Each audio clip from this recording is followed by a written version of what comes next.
Hi everyone. Welcome to another live broadcast where I do question and answers.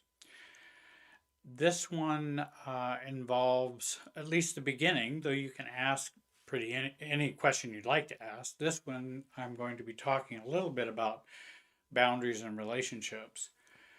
But you're free to ask a question if you put it in the chat and put a capital question in there, all capital, then we'll be able to see that question better within the chat. And again, thank you for joining me. I'm sure we'll be having some people join us as we go along. Boundaries are something that a lot of people struggle with. I have struggled with. It's not uncommon at all. And there are reasons why that's such a struggle. And I'll be sharing some of that today. Boundaries tend to succeed when these types of things are present. Self-awareness, asking yourself and observing, where are boundaries important for you? Where have boundaries been violated? Where are those boundaries very flexible, if not too flexible? So self-awareness is important. Self-definition is certainly important. Who am I? What are my needs, my limits? What do I need to protect myself? What safety do I need in my life? And boundaries are a part of that as well. And also, those boundaries are very important for maintaining a sense of self. We want to know where I end and you begin. And when there are no boundaries, then it's all just very mushed together. And then again, boundaries don't tend to work so well. I've been doing a workshop. I hope you'll join the workshop. And you can sign up online. I've been doing a workshop in which I've been talking about boundaries, talking about maintaining ourselves using like a tennis net analogy, which I've used before, where I stay on my side of the tennis net, they stay on their side of the tennis net, and what happens when those get mixed up? I jump over on their side, they jump over on my side, or maybe there's not even a tennis net at all. It's just that porous. There just aren't any. There's not any net between us. And what are your own personal? And I think of this. When you have a shirt, let's say, and you read on it how you take care of it. Do you wash it? Do you dry clean it? Do you hang it up and not dry it? Those instructions are on the label and the tag for a shirt. Well, what's my label for me as a person? What are my directions that I need? And what are my personal direction label? What does it say for my own self-care? And I think exploring that label is very important. I think the people will ask me about love, and I think that's common. If I love someone, what kind of boundaries do I have? And oftentimes people will start with that feeling of love or connectedness, but they don't look at what are the capacities for boundaries in this relationship. How are the boundaries going while I'm dating or in a friendship? Because true love and true friendship have boundaries baked in. And those boundaries are that respect that we have for each other. And we start there. What are our boundaries? And then you can proceed more into the emotional love or the intimacy can follow from there.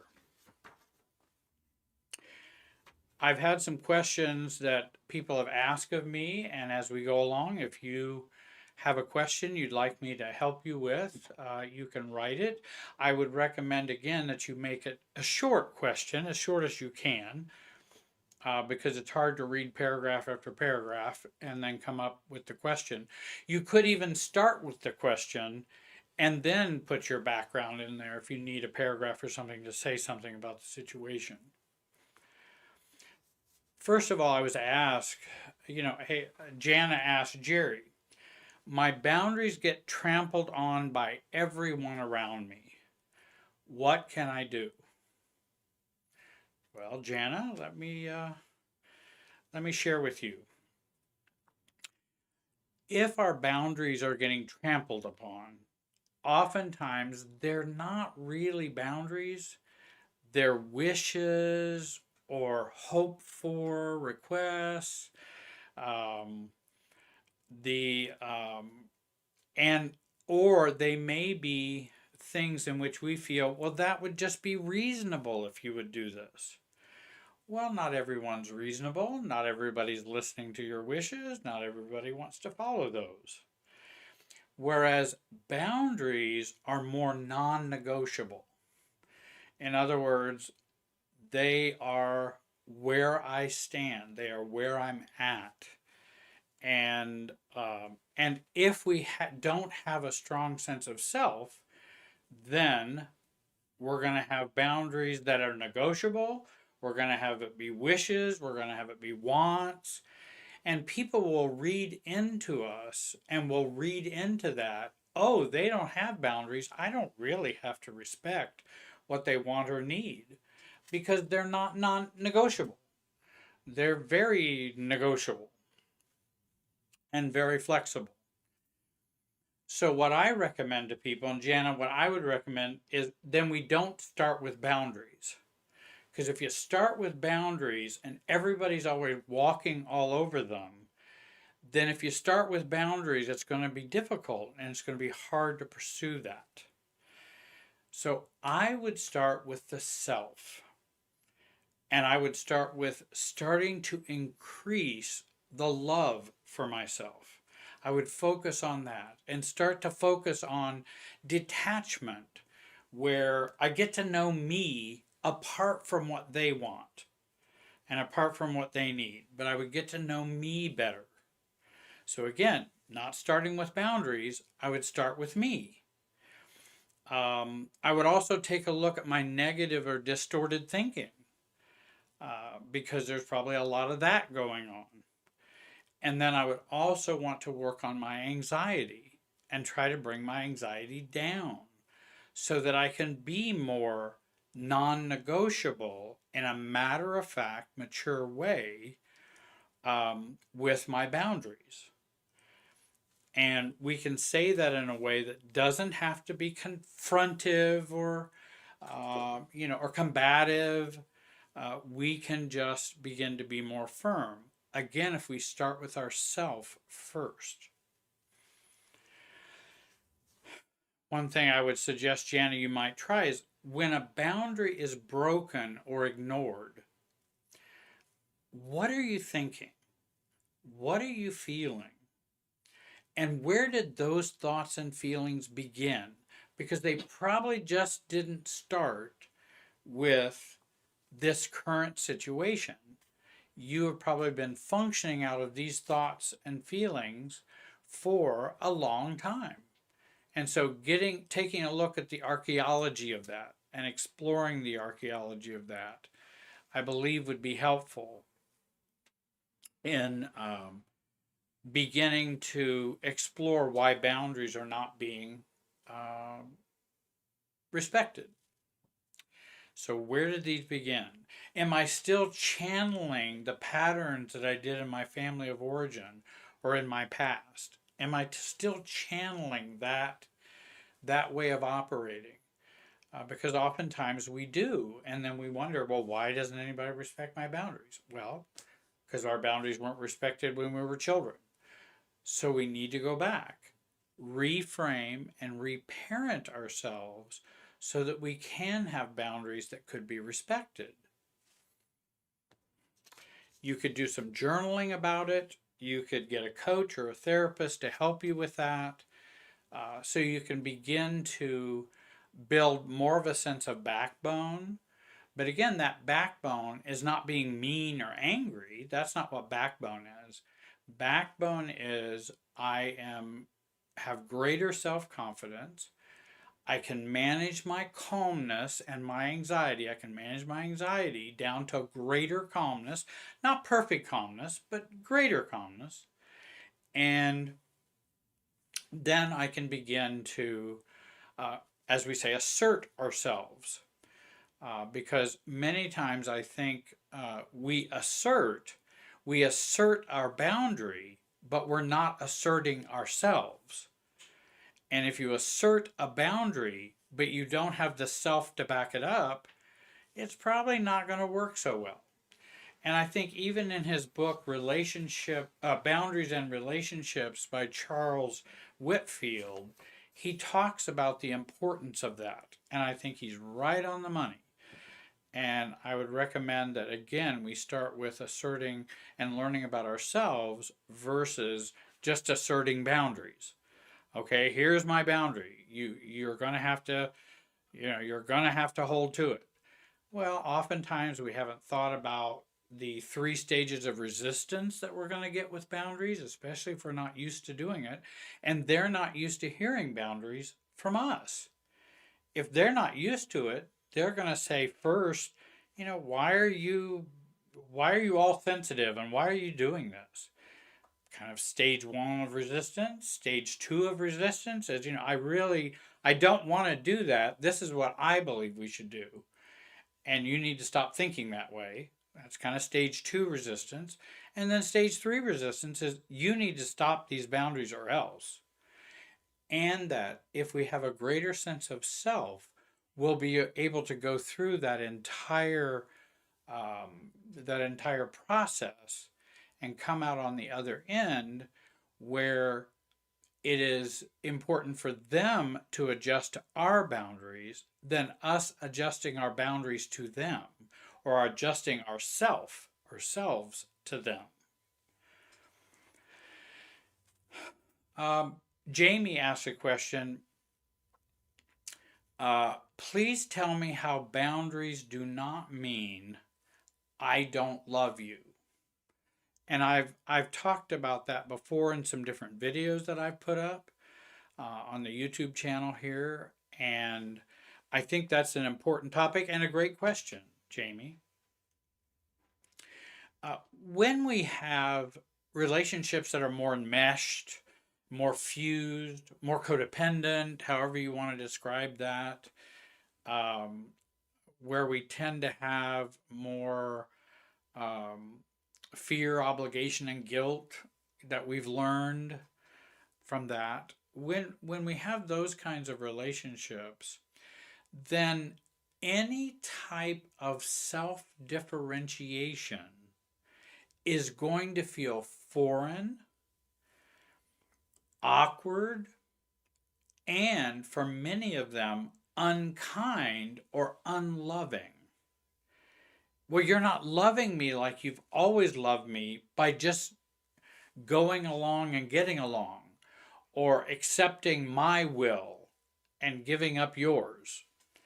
And so it's going to feel foreign to them, and they're going to say, well, why are you loving me so badly this way?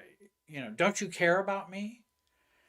And the truth is, my boundaries do not mean I don't love you. My boundaries mean that I wish to have a self in this relationship. It's not about how much I love you or not. It's about I would like to have some self. And that seems reasonable and appropriate. And actually many people do understand that. They just don't like it because it's not the same pattern we've always done. And if we, and so there's another formula also we can think about. Not triggering others or non-triggering equals I love you. triggering means I'm being mean to you.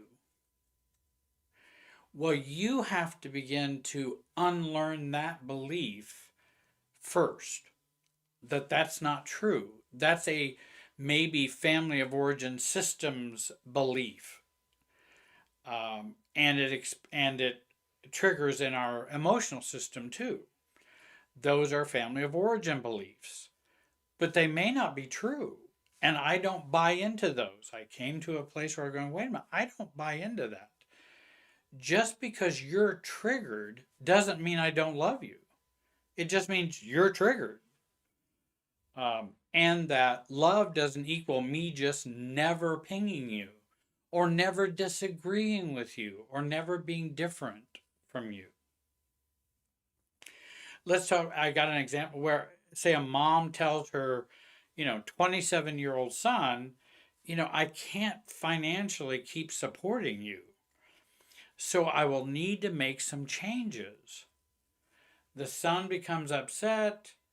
And well, if you're just going to abandon me, mom, just like dad did when I was growing up, well, okay. Now, should mom keep her boundaries? Should she change them? Is she being mean to her son? Is she being unloving to her son?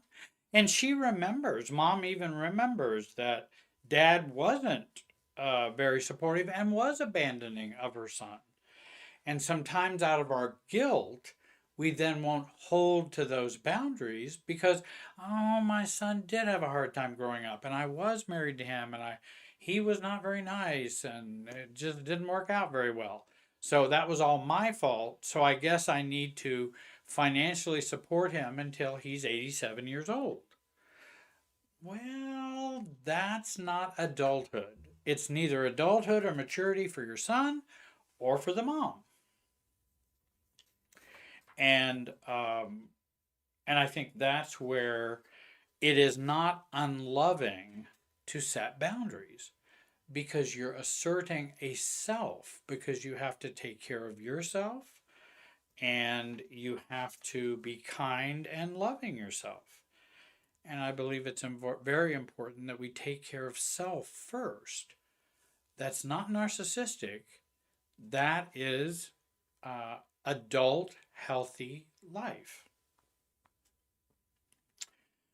I have another question that came from Jackson. Now, I paraphrased it just a little bit to make it a little shorter. Jerry, if I can't make up my mind about a lot of things, boundaries, whatever, if I can't make up my mind, what's going on? And I think a lot of people, when it comes to boundaries or self, they do have a lot of trouble making up their mind.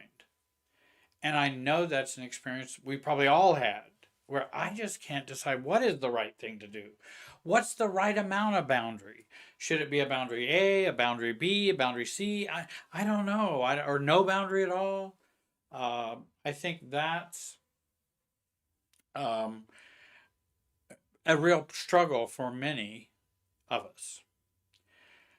And how I might describe what is going on when we can't make up our mind, we are in a state of confusion of others' feelings, thoughts, beliefs, choices, needs, wants, and experiences.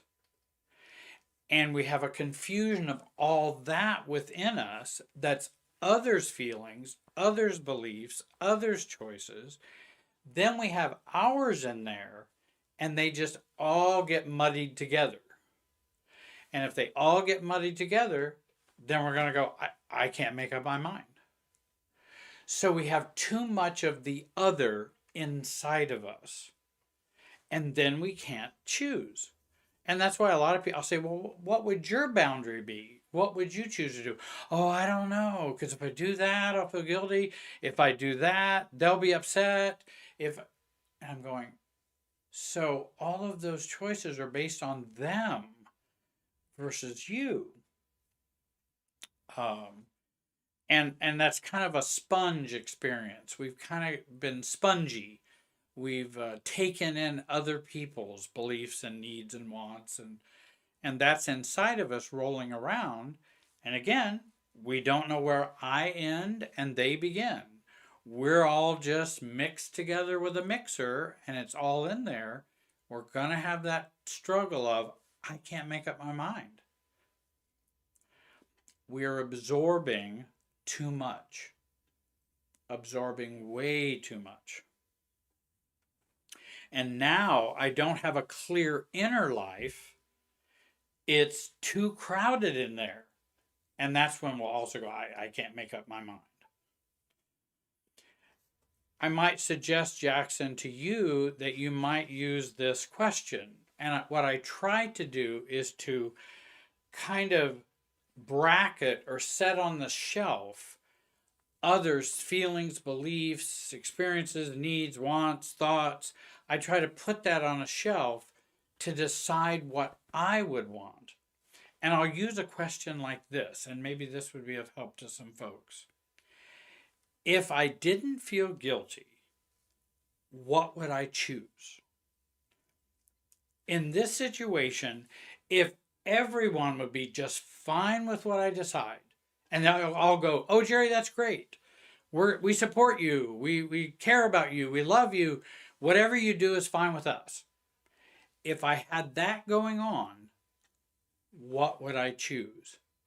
That tends to help with the making up our minds. Now, we may come up with, oh, I know what my answer is. I may not be ready to institute that answer, but at least I have an answer. At least I know what I would want without all of that other noise. So I kind of trick my mind a little and go, if everybody'd be fine and everybody would be happy with any decision I made, what would I choose? That's more a true self answer, and it can get you to more clarity.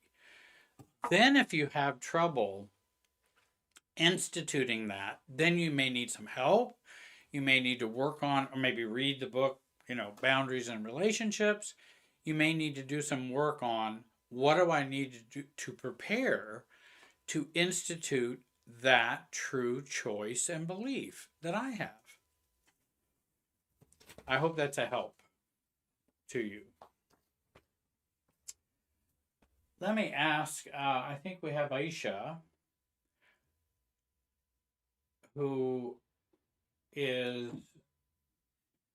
I see, or I'm not even sure what her name is. What if you have tried to enforce an intimacy boundary in marriage and one spouse still does not get it and keeps trying overcome with lust? I see, an intimacy boundary. I got you.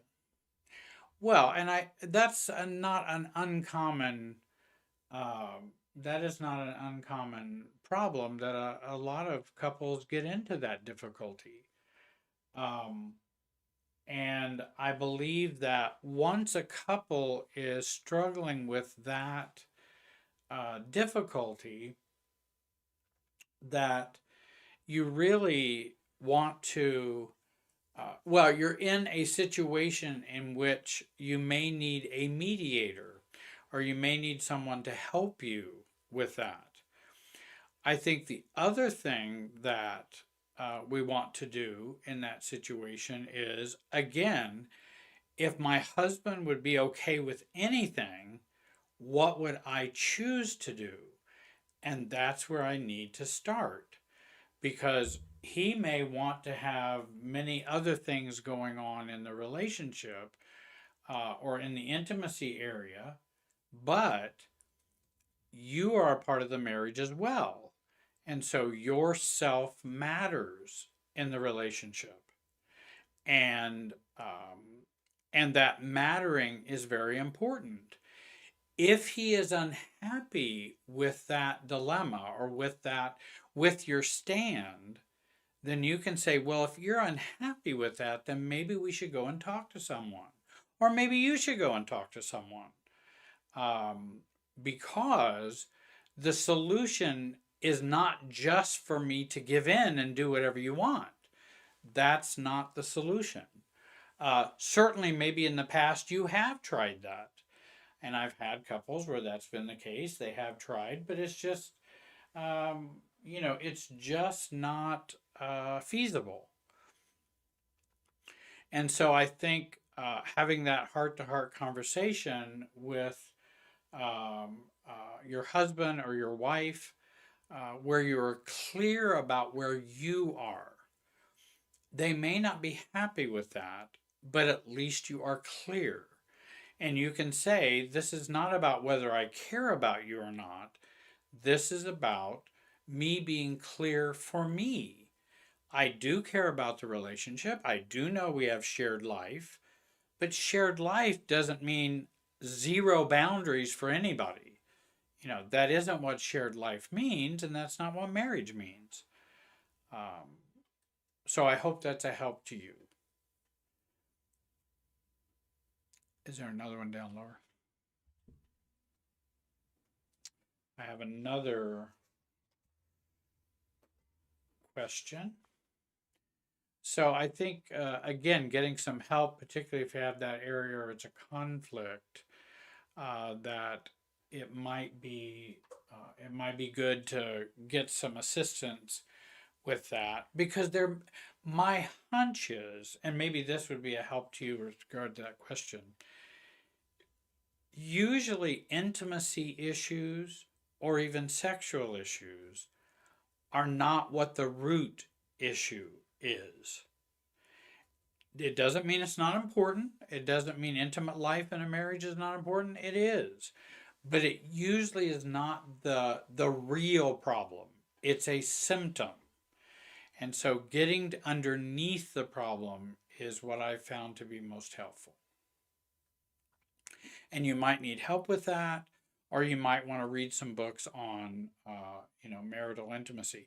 I also believe it's important, and this may be of help too. There's a book that I'm thinking of. It's called, and I'll think of it here in a minute. I cannot.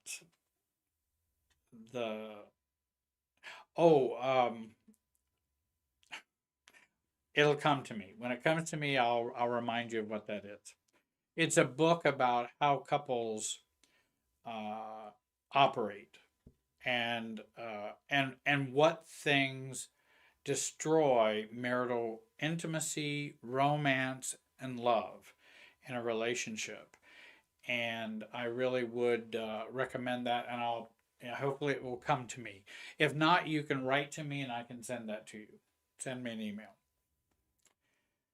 I've got another question. Can certain boundaries be prohibitive to healthy, intimate relationships? I have a serious aversion to my partner expressing that they don't want me to do something that I feel would be very, I'm not sure what the next word would be.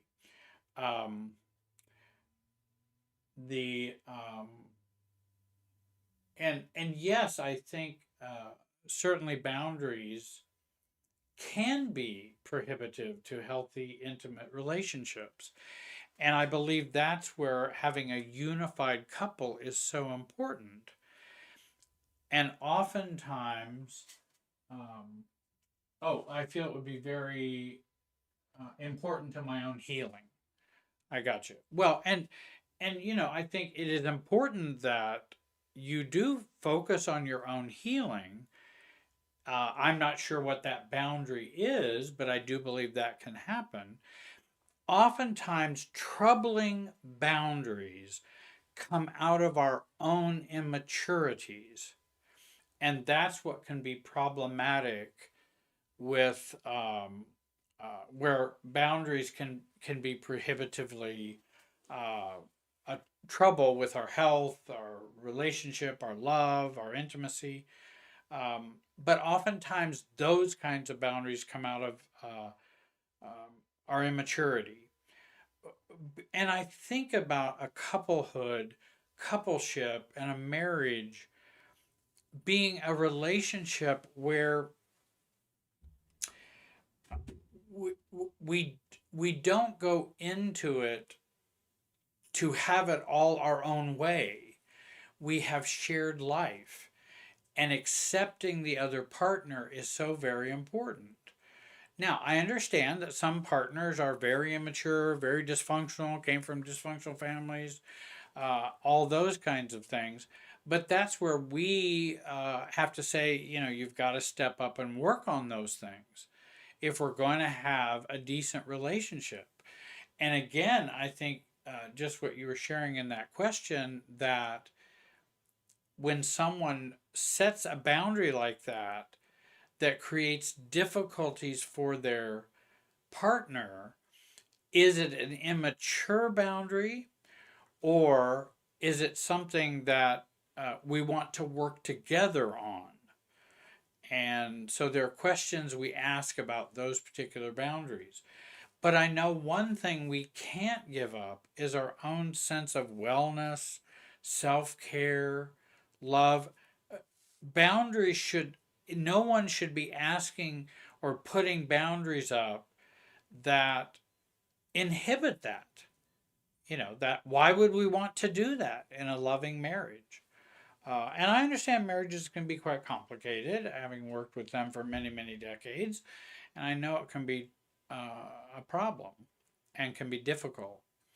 But no, you don't want to give up your own sense of, without knowing more about the situation, you don't want to give up your own sense of wellness for that.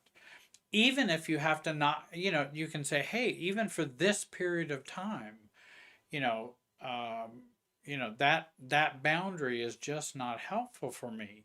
And if we are at a loggerhead, then we may want to get some help. We may need some help to resolve this. If we're just continuing to argue about it and repeat the argument and repeat the argument, you're probably not going to figure it out on your own. And that's where we become more humble and more going, hey, we need to get some help for this, so that we can come to a place where we love, respect, and care about each other more. Another question I have is, how do I set boundaries instead of using resentment to protect myself? My father always builds trust, then breaks it by trying to insert us back into the old acceptable system. And you're right, that happens often. And how do I set boundaries instead of using resentment? Well, of course, resentment doesn't. Then we need to get wiser about setting boundaries, and we need to be wiser about the space between us, the togetherness and separateness spaces, and that, hey, I may need to have greater distance. If this is going to happen, I'm going to have greater distance. But then he may build that trust and then break it again. And it's like, no, that then I can't fall for the building trust phase. And I have to be careful about the building trust and go, okay, I see you're building trust. We're building that again. I think we need to stay in that building trust phase for about a year. And then let's see uh, if I'm going to jump back into the water. I need to put my toe in and see how things are going. Because if this has been a repeated pattern, well, then just because I kind of almost think of it as like trust bombing. We have love bombing where there can be trust bombing. No, no, you can trust me. I'll do this. I'll do that. No, I understand. Da da da da. And then they go right back into, you've got to do it my way, or it has to be the acceptable way, and those types of things. That I really need to have a commitment from that person or from your dad about, I am different. And that's something you have a hard time with, I'm guessing. And so it's going to be difficult to be close like you'd like to be close, Dad. It's going to be difficult to do that. And that when you are and I'm talking out loud now, I'm not talking to dad, when he's going to be more trusting or more love or more trust bombing in some way, then I'm going to be more neutral about it, because I don't want to go to resentment, and I also can be more neutral about the trust bombing. Rather than, oh, now dad's behaving well, he's doing a great job. Oh, this feels so good. I'll just join right back into the system.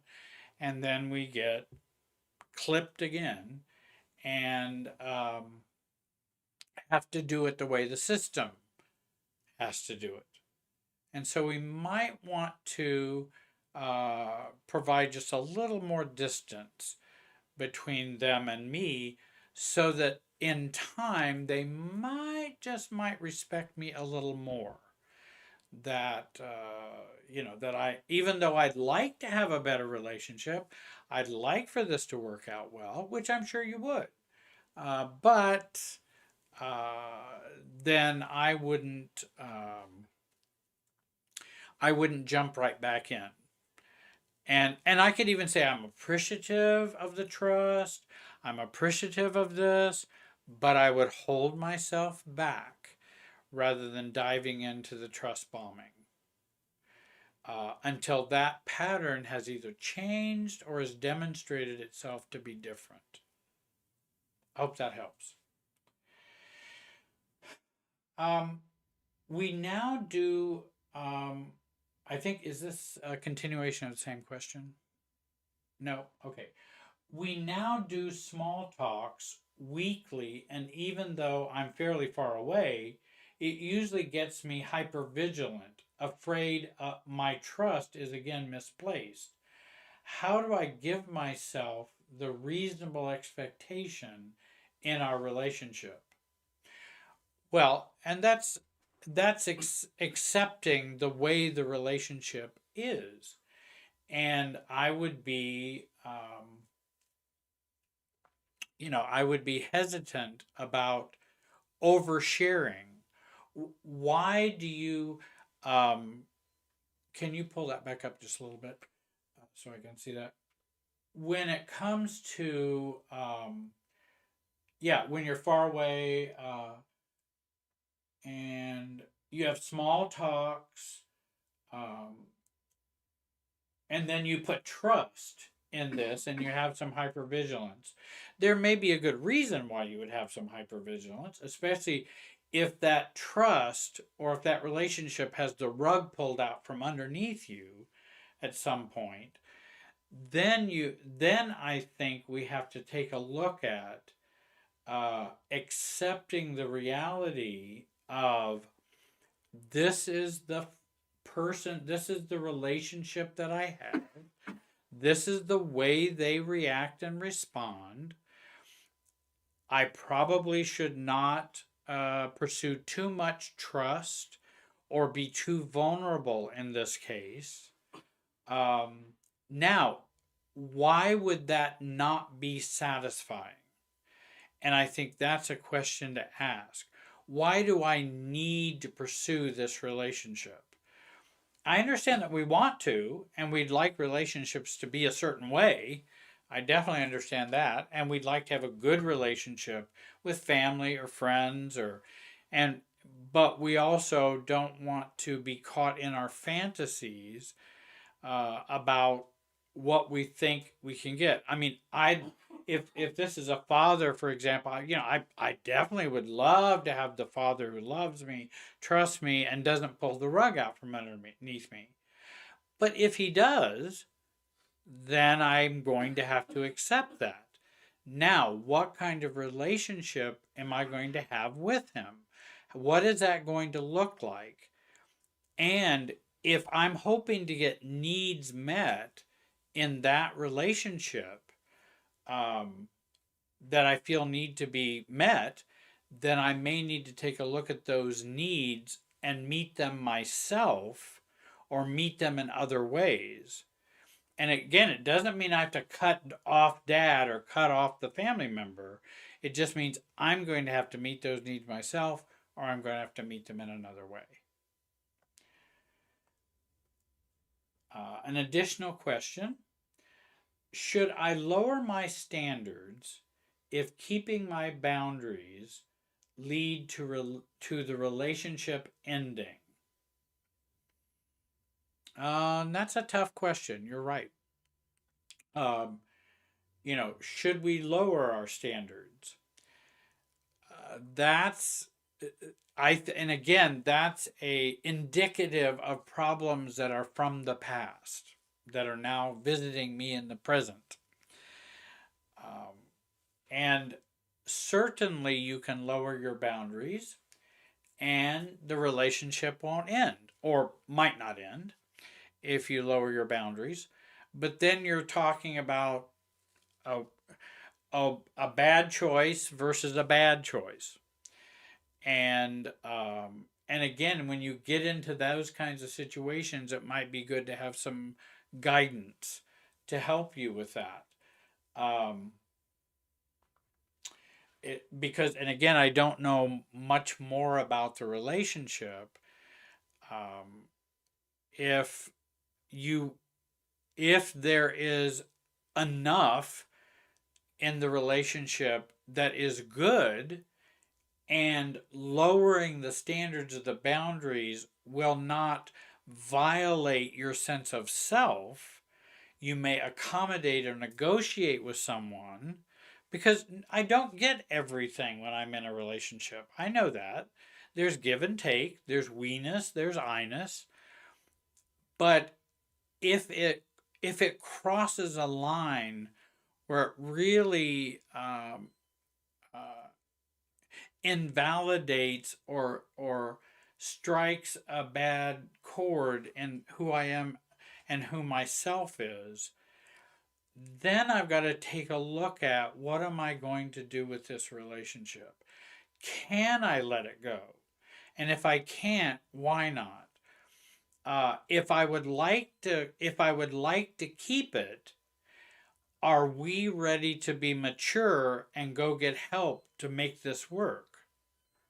So we may have to take those kind of adult decisions that I can't keep violating my sense of self, um, and have a decent or a happy relationship for the future. It's just probably, and if you can tolerate that, that's fine. If you can't, then that can be a real struggle.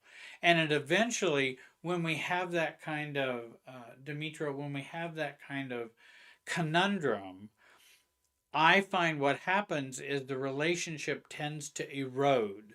It erodes that self love. It erodes the relationship love and the relationship caring. And it just tends to erode it. And so now the relationship is ending an inch at a time. Because every time we have to do this or violate my boundary just to keep the relationship together, then we've got a problem. And that's not a good future problem to have. And that's why I think that's when the red flag should go up and we should be alerted that there's a problem. And maybe we do need to get some help. Char has a question. How do we set boundaries with covert narcissistic parents?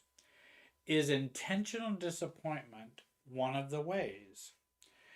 Um, well, I think of intentional disappointment as one of the ways I stay unstuck in the relationship. Um, I suppose it can be a means to setting or a road to setting a relationship. Intentional disappointment is to get their emotional um, uh, umbilical cord out of me. That's how I think of intentional disappointment. If I tell my mother, I am your bad son. That's the way it is. Hey, what do you want to have for supper? and that's intentional disappointment. I've just said something that she wasn't anticipated, and I was okay with it. And she's disappointed because I'm not arguing with her. And I'm saying, no, I am a good son, and blah, blah, blah, and I'm doing all that defensiveness. With covert narcissistic parents, um, depending upon how covert and how not covert, I suppose, I with narcissists, I tend to try to play it more straight. Though with covert narcissists, I think you can do some paradoxical kind of stuff like intentional disappointment. You know, well, aren't you going to take care of me, Jerry? Well, yeah, Mom, I'm just not a very good caretaker. I know. I wish I were. That's an intentional disappointment response. That could work in a covert narcissistic relationship.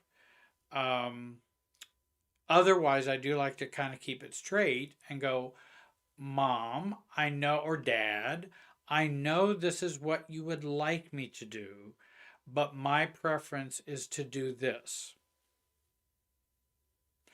And again, that's more of a straight response and not playful and not so paradoxical. It's just more straight. And I tend to choose that more with narcissists um, because, again, they might get more triggered with paradoxical or even sometimes playful responses. It depends on the people involved. But I think that, again, the straight response and then continue the broken record. Oh, but we really want you to come. We really want you to be here. If you're not, I think everybody would be disappointed. And you weren't here the last time. Blah, blah, blah, blah, blah. And go, well, Mom, I understand. You're right about all of that. And my preference is still this. That's the broken record.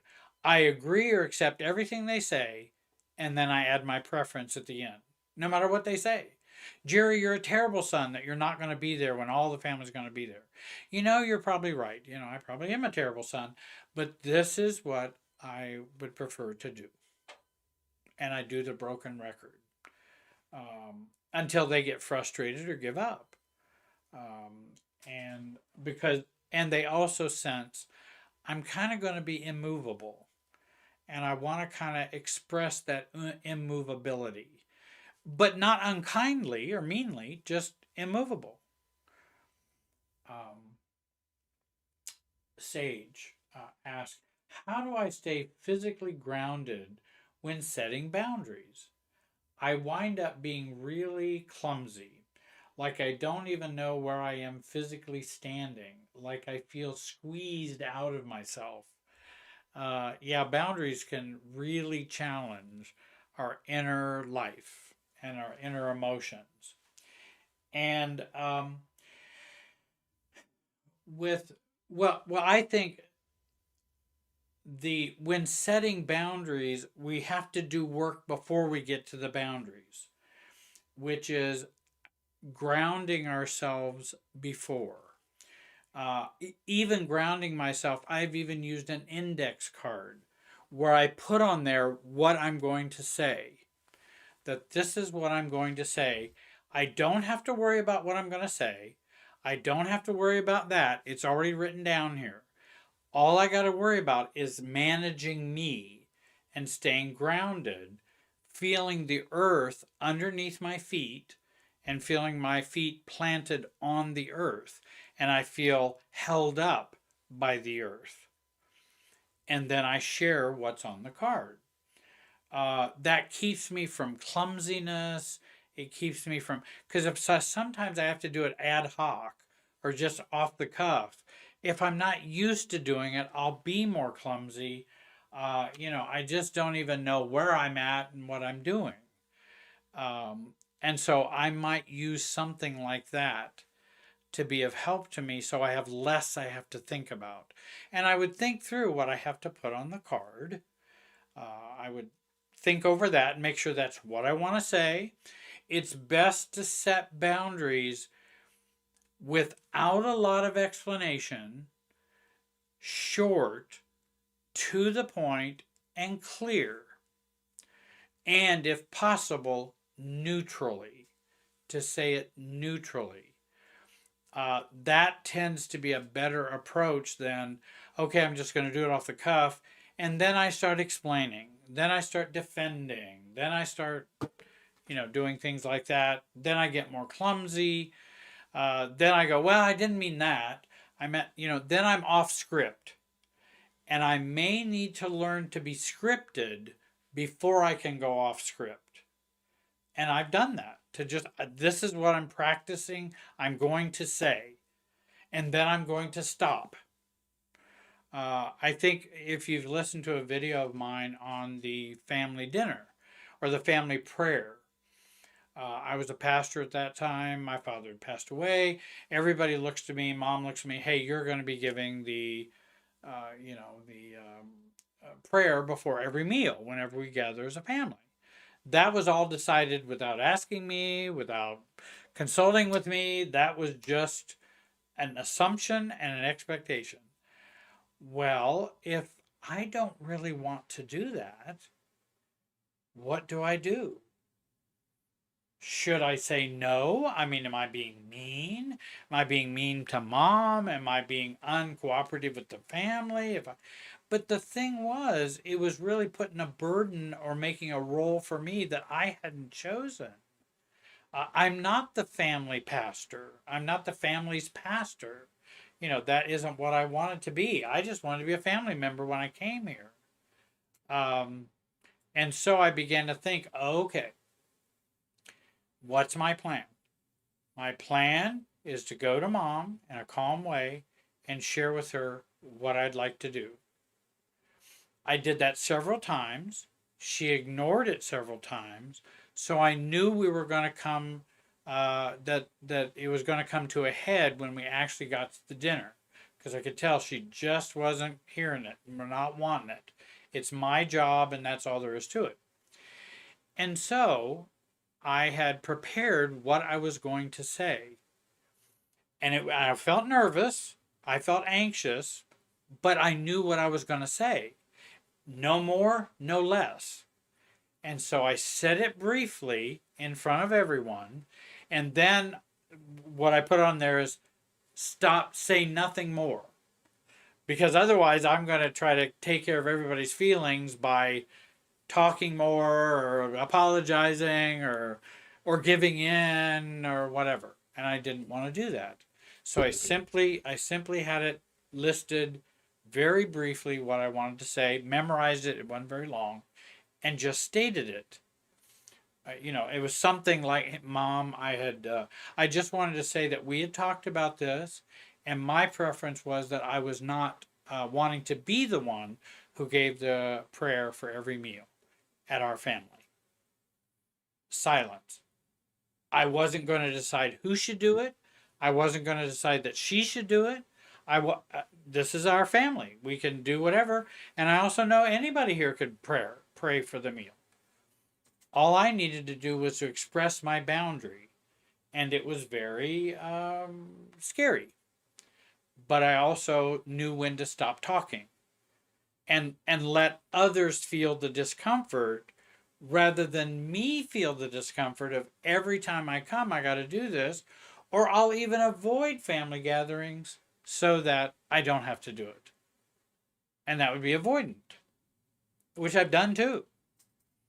So I've done all these things, not so good, and then I've tried to learn how to do it more maturely and more adult. Jesse asked, can you talk more about building up our ability to go without love or approval? That is, the love and approval of others, building our emotional backbone. And that's a good topic, and there's a video with that name, building up our ability to go without love and approval. And people have written comments sometimes about that saying, oh, were you saying we don't need love? Are you saying love is not important for human beings in life? Well, of course not. That is not what I mean. I don't mean by that. None of us need love. None of us need relationships. And none of us need support. That's not what the video is about. What the video is about is if we are addicted to love and addicted to approval, that's going to cause us a lot of problems. And so we want to reduce that need. And in reducing that need, then we will be able to be more calm, more relaxed, and have healthier relationships. And one of the things that I think I pointed to in the video, there's been a while since I've done that video, but one of the things I would point to would be oftentimes we are needing that love and approval so much from others that we are not focusing on giving love to ourselves, giving approval to ourselves, and then we need that from others less.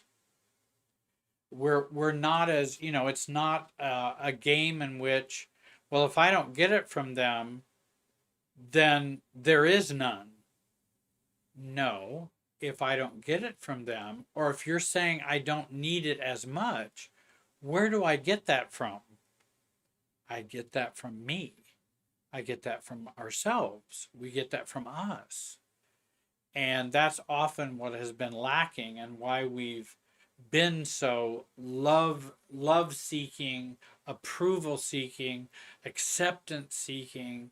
That's why we have done that. I hope that's a help, Jesse. Magnolia. How do you discuss with someone when you feel their time, work boundaries are unreasonable? Zero flexibility lines for their boundaries, but expect me, hiring them, to ignore my requirements. Ooh, that's a good question. If you are the one hiring them, if you are in the leadership position, and that's a kind of a leadership question. But it also involves ourself too. But it's a leadership question where if I'm the boss or I'm hiring them or whatever, that hey, we need to talk about the expectations. Your time and work boundaries are unreasonable, in my opinion. So you need to decide whether this is a good fit for you or not. And so I think that's where we begin to challenge that. You can have those unreasonable time and work boundaries all you want. They're just not going to fit in here. That's going to be a problem if I'm reading the question correctly. And that also, if someone has zero flexibility, that could be a problematic employee. If you're going to have zero flexibility, that could be a problem because that zero flexibility is not going to end when they get hired. It's going to continue on. And so I like to challenge that and go, this is not, these are just not how I think employees would appropriately function in this department or at our business. And then let them decide, okay, what do they say from there? What are their responses? And they could have a response all the way from, well, I'm not going to change what I believe. This is what I'm going to do.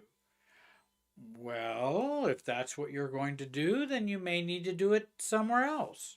And that's fine. You can have those boundaries and those time issues, but that's not going to work here. And leadership is there to set up guardrails. That's a part of what leadership does. We do set up boundaries. We do set up guardrails. And if someone doesn't give a hoot about our guardrails, that I want you to work, 9 to 5. Well, I only want to work 9 to noon. Well, okay, I understand that's what you'd like. That's not what we do here. Um, so, do you think you would fit in well here with that, John? Do you think you'd fit in well? Um, and then I'm not being shaming. I'm not being critical. I'm just talking about the logical consequences of zero flexibility. Is really what I'm talking about. I'm just talking about the logical consequences of that with John, who I'm going to hire or want to hire, or and I might even say I really want to hire you. I think you'd really be a good person here, but not with that inflexibility. Not with that. Hope that's a help. Um, let's see here. Uh, can you share some examples of paradoxical responses to narcissistic parents so I know what not to say? I'm 21 and still living with my covert narcissist dad. Haven't been able to go to no contact yet. Okay. And again, we can do paradoxical responses with narcissistic parents. Um, but I really think you have to manage your own anxiety really, really well. The more we manage our own anxiety, because there are two factors: your anxiety level and your self differentiation level, your sense of self. If your anxiety level is down and your sense of self is high, then you can almost get away with anything with anybody because you're neutral, you're less likely going to trigger them out of your own issues. But if your sense of self is mediocre or low and the anxiety is mediocre to high, then I think we have to be careful about our responses, particularly to narcissists. And we may want to talk again back to the straight answers. Dad, that's just not something I want to do. Or I don't like that. I wish you wouldn't say that. And that's a very, straightforward boundary or response to them. Um, but I think you can do paradoxical responses. Um, and I think that's partly the intentional, disappointment is also something we can do. In other words, we go along with them in a tongue-in-cheek way. In other words, if somebody says to me, let's say a narcissist says to me, and I've had couples come in. I don't remember this example, but I'm sure it's probably something close. They come in and they go, "You're the worst therapist in the world. All we've done is fight since we met here the last time." Now, if you notice, they're taking no responsibility for their own behaviors. Their fighting is all my fault. I did it, whatever I did, or whatever I did at the last session. And they're blaming me. They want to blame me so they don't have to look at them. Now, what do I do when someone has a situation like that? Well, first of all, I don't want to argue with them and I don't want to become defensive because that's what a narcissist would expect you to do is to be defensive. And I might say, well, you're probably right. And then I stay quiet. Let them go on from there. I've already ended the argument because they brought in a rope. They're holding onto the rope. They threw it into my hand and said, "Now let's do tug of war." And what I just did was drop the rope. Oh, well, you're probably right. Well, now how can I be of help today when we meet? Um, well, what are you going to do about last week? That really messed us up. Well, I don't know how to redo last week. Last week was kind of last week. What do we need to do today to help?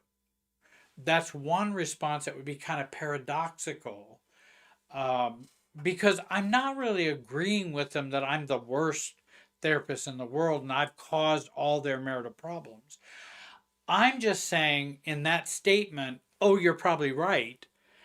I'm taking away the symptomatic presentation, which is, Jerry, you caused all this and made us all fight for a week, which is not their problem. I'm just setting that aside and say, let's not deal with that because that's not going to go anywhere. Let's see if we can go a little deeper with that and go deeper and find out what's really going on, and I will even say, well, can you tell me what really is going on? Because I know I can be an imperfect coach or I certainly know that. I can do sessions that are not as good as other sessions. I mean, welcome to the world of being a human. Um, but I want to not be hooked by them so I could actually be a help to them. Now, I hope that gives you kind of an example, lovey dove, I think.